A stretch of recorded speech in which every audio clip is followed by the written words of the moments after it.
Ау досым? Досым жолдага кетем, 5000 теңге чыга ма? Мә, досым, менде ақша болмай тұр етші. Болса берем, білесің ғой. Басқа біреуден сұрашы, Жарайды онда жақсы. Бекзат, бол, тап 5000 теңгені. Жол кішкене, күте тұршы, пожалуйста.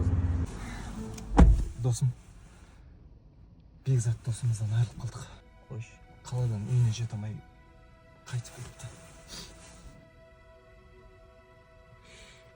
Сезгендей болдым ғой.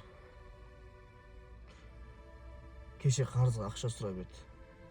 Бермей қойдым. Бермеген дұрыс болыпты ғой, қайтармайтын еді ғой енді. Не дедің? Не айтып тұрсың, Елес?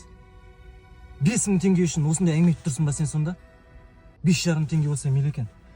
Бауырым, бұл жерде ақша мәселе емес. Шалбарым дейіп кетті де просто.